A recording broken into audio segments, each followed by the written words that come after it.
Hello, everybody, and welcome to another episode of Shifting Gears Podcast. I am your host, Justin LaRoque. I am the marketing manager here at Spectrum Automotive Holdings, and this podcast is presented by Spectrum Automotive Holdings.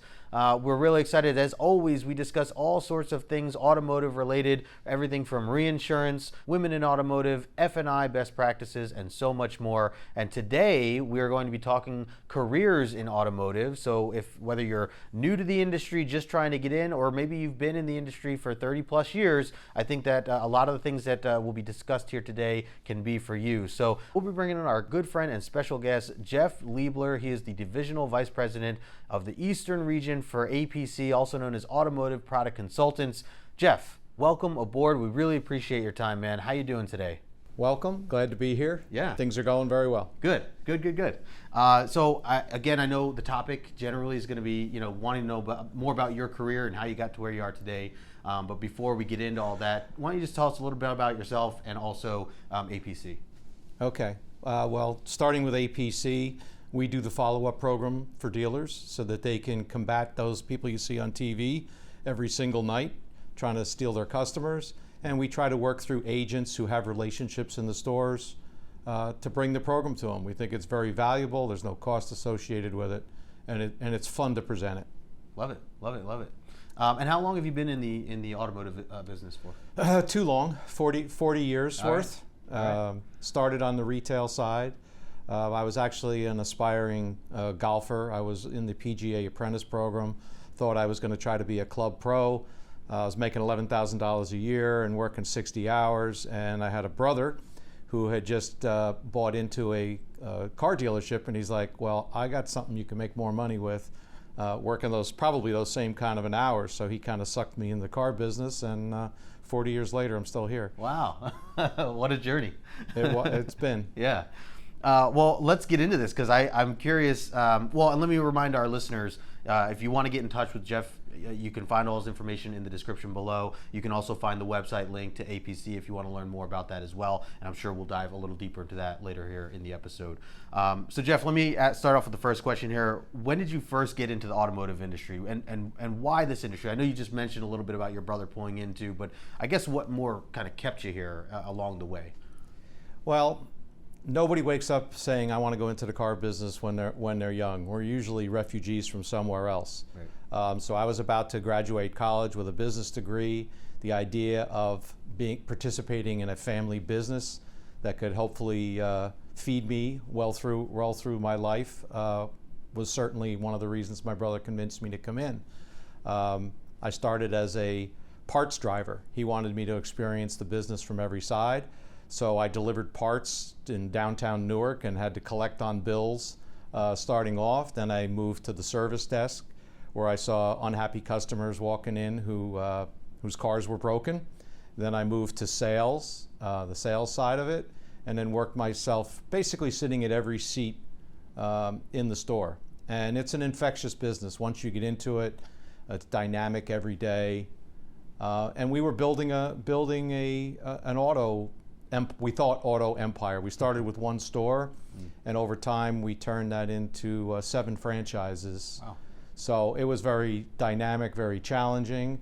And if you do it well, you can ascend in the automotive industry, making more money quicker than if you come out of college, start at a company, and go through all of the steps there. It enables you to kind of get outside of that slow growth, and you can kind of jump ahead of maybe some of your people that are graduating at the same time as you. Sure. So it definitely. So I'm always interested because I always wonder if everyone that's in the car business today. I always wonder did they just grow up and they're just obsessed with cars, or they loved cars? But it seems for you that wasn't necessarily the case, that you didn't have some obsession over the cars themselves. In that, he gave me the opportunity to buy a bigger and bigger piece of the organization. So I looked at it as a long-term investment that I'd be able to support my family and own something at the end of it. Being a business owner, not just working for somebody else. Yeah. No, absolutely. So as you were getting started, do you have any mentors that you may have looked up to, or even now to this day that you look up to that's in your career, throughout this time? Yeah, along the way you pick up lots of things. I can remember my first sales manager when I would try to get a customer who had terrible credit approved, and I wanted to be able to deliver a car to them, and I would keep grinding and trying to find another way. And the first thing he taught me was sometimes you just got to say no and find another prospect. And that's kind of something that I've carried through even what I'm doing now. You can only beat your head against the wall so much. Right. I learned from my brother that sometimes you've got to be a little bit daring, go outside the box in order to close a deal, show some personality. I can remember a middle-aged woman who challenged my brother that she would take the car if he would moon her on the showroom floor, and he pulled his pants down and he mooned her. No way. So, but the lesson from that is do things outside the box sometimes, and it'll lead to some great results. And that's still true today, although I don't pull my pants down for anybody. Oh man, I haven't heard that one yet. I love that. I mean, so obviously seems, you've had several going out throughout your career, and clearly it has stuck to you and made an impression on you. So, and you meant, or sorry, did you want to add? No, there was one other one that just came to mind. I had my first rep from Lincoln. Lincoln was our first franchise, Lincoln Mercury back then. And he came in, and as I was transitioning from sales, we were going into a recession. And my brother made me a selling manager where I was managing people on the floor as well as selling myself. Oh. And the organizational side of it, I was not that strong with. And this rep came in and he looked at my desk and he's like, listen, here's rule number 1. Touch a piece of paper once, get it to its ultimate destination, and move on. And that organizationally stayed with me, all these years too. Yeah. Wow. Love that. So you mentioned you were working in a dealership. What positions did you work within the dealership along the way, like even just starting off? Like I said, I was everything from a parts driver to a service writer to a salesman to a selling manager. Yeah. So you worked your way to a GM. Yeah, I saw all the seats. And I think, when you ask me later about people coming into this business, I think it's important to experience all sides of it, because when you think about a car dealership, it's really 3 separate businesses. There's a sales division, that's one set of people. There's a service division, which is basically servicing customers and taking complaints. And then there's a parts division, which is also a different mindset of people. And especially if you're going to manage in this business, that's a lot of different personalities. Yeah, true. Yeah. Well, how did you make this transition going from the dealership side to where you're at now on APC side, where you're helping dealers and them grow their business? So unfortunately, 30 years into feeling like we were building something, 2008 happened, and that financial crisis caused a lot of businesses to go under. We didn't go under, but we were put in a position where we needed to sell. So we did, and now I was looking at a scenario where 30 years in and looking at 3 children and 12 straight years of college lining up, I had to go back to the starting gate and basically walked out with not a lot. Wow. So that was a pretty big challenge. I needed to have income at the time, and someone that I knew was in the process of buying 3 stores that were also distressed, and said, why don't you come and help me try to turn these around? And I grinded for another 8 or 9 years helping him try to turn those around, which was not an easy prospect. So I was pretty much worn out with retail, and it's a very cash sensitive business. You have to have a lot of cash sitting in the business in order to handle the flow of selling cars and paying them off with your whoever has your floor plan. So right. The grind pretty much got to me. Yeah. And I was fortunate in that the CEO of Spectrum was someone that I had met early in my career, hadn't talked to him in a very long time, and we got together on a golf course one day by chance, and he told me about what Spectrum does, and they were buying companies and needed some leadership positions, and he thought I might be attuned to that and offered me a job, and I raised my hand and said, yeah, let me do that. Wow. great how opportunities can kind of come out of nowhere and work your way as you're going through some. You never know when you're going to cycle back around with people that you've met along the way. Yeah, and especially as you're going through this grind of the 8, 10, 9 years after leaving retail. Again, adding to your journey must have been a grind, which I think back to, I know as you mentioned earlier, being a golfer and things like that, I know that also can be considered a grind in many ways. So the other thing that contributed to my joining Spectrum and APC was all my kids had gone through college. I had crossed that bridge at least. Yeah. So now I could start thinking about, what would I like to do in the industry that's fun. Right. So the timing kind of worked out perfectly too. At that point, yes. Yeah. Finally. Finally. So, I mean, I know you're a passionate guy, and especially when it comes to the automotive business. My question for you is, what drives you to keep going every day? Why do you get up and do what you do each and every day? Well, I think once this business gets in your blood, it stays in your blood. And if you talk to people who've been in the auto industry and look at their resumes, a lot of times they leave, try real estate, try other things. Somehow they find their way back to this business. Yeah. Because if you're good at what you do, there's always an income that you can make from it. There's no age limit. You got to retire. Thank God, right. at an older age. As George Foreman said, if you can sell, you'll never starve. Yeah. And I'm driven to that. And I think it helps that what I'm doing now, I have a passion for, because having been associated with 10 different franchises over time, all those dealers that I know, to be able to bring them something that's free, that can drive revenue and help them keep their customers. It's easy to be passionate about helping them and informing them, because I never knew about what I'm presenting now when I was a dealer. Right. Yeah, now that you're on the other side, you kind of can recognize the different things that you didn't know or didn't know you didn't know from that side, and you can kind of recognize that in other dealers. Part of that is because being a dealer or a general manager is a daily grind. Yeah. You have so many things in front of you that you can tend to have blinders on, just getting through every day, and you don't always see the other opportunities that are there because you just don't have time or brain power to do it. Sure.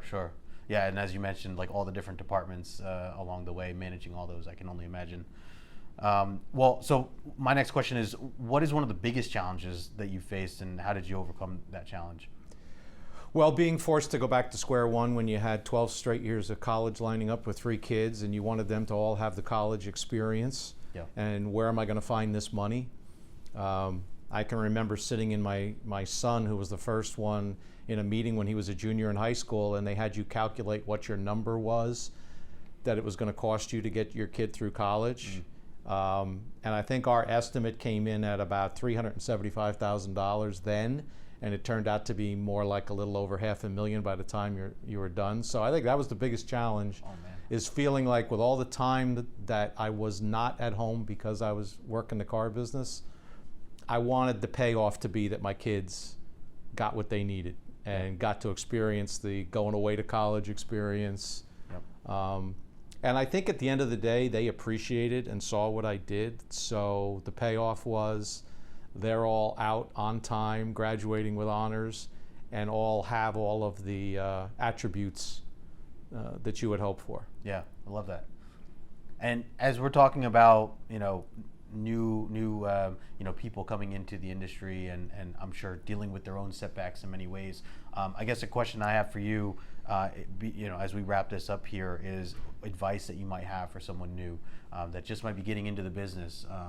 Is there anything that you'd recommend them, whether they are on the retail side or the other side of things? I guess either way, diving into it, is there anything you'd say to them? I don't think you can come in this business and be effective unless you've spent some time in retail. Yeah. Because you learn about people. 1 year in the car business where you're talking to the general public walking in the door, you see all the different scenarios of how you try to sell a vehicle, but the same thing is you see all the different personality types and what it takes to connect to them. So I would advise someone, spend some time in retail. Yeah. You usually pay your dues in any industry. That's the way I think you pay your dues in this industry. And once you understand that side of it, you become much more equipped if you're going to, let's say, go to the agent side of it, to know what that dealer is dealing with every day so that you know how to help him. Right. But I still think it's a dynamic business that I would recommend to anybody who has personality, who doesn't mind hearing no, because you're going to hear a lot of that. Yeah. But if you can connect with people and you can accept the fact that you're going to get a lot of no's, you have the ability to grow your income exponentially more than just taking some of the traditional routes. Love that. It's great advice.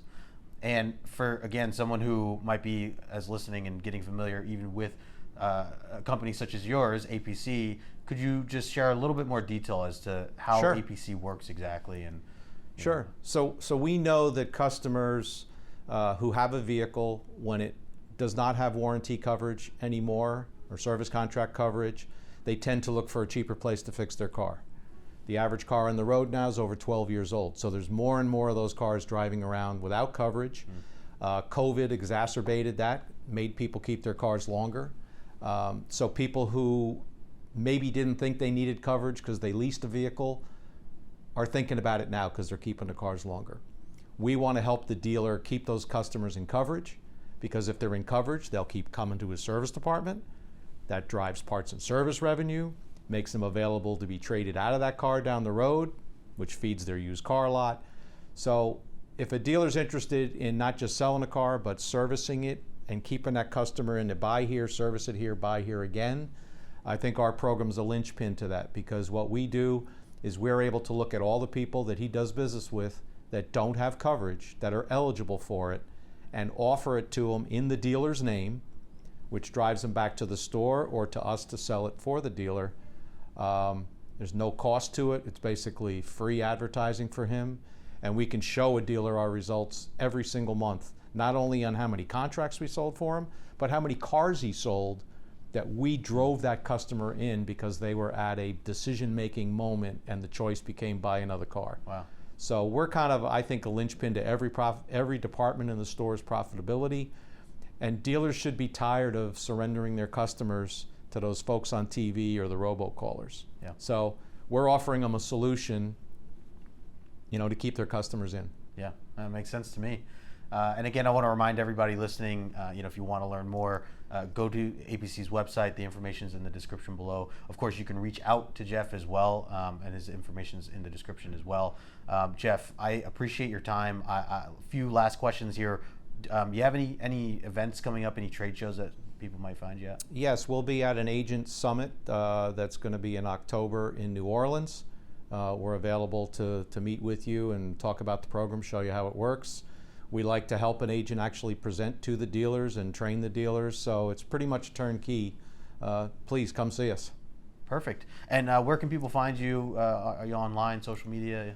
Well, thanks to you years ago, Justin, who told me all about LinkedIn. That's become my virtual cocktail party, so I'm all over LinkedIn. Love it. Yeah, and I see you there all the time, posting some really great stuff. So, yeah, as you said, I think that's probably one of the easiest ways to get in touch with you right now. If anybody here listening wants to reach out, they could hit you up over there. Please do. So, Jeff, thank you so much for the time. I really appreciate it. We'll have to do this again, maybe bring up some other topics and go down a different road, but this was awesome just to hear a little bit more about your history, getting through the automotive industry, your career, and I thank you for your time. Thank you. Appreciate it. And there you have it, folks. Another Shifting Gears podcast in the books. Huge thanks to Jeff Liebler from APC. Really appreciate his time, and I hope that you did as well. If you are looking to get in touch with Jeff, make sure you do so. His information is in the description below. Definitely reach out to him. And if you're looking to reach out to me, you can find me on LinkedIn, and also my information is in the description below as well. So we appreciate everybody's time, and until next time, we will catch you on the next episode.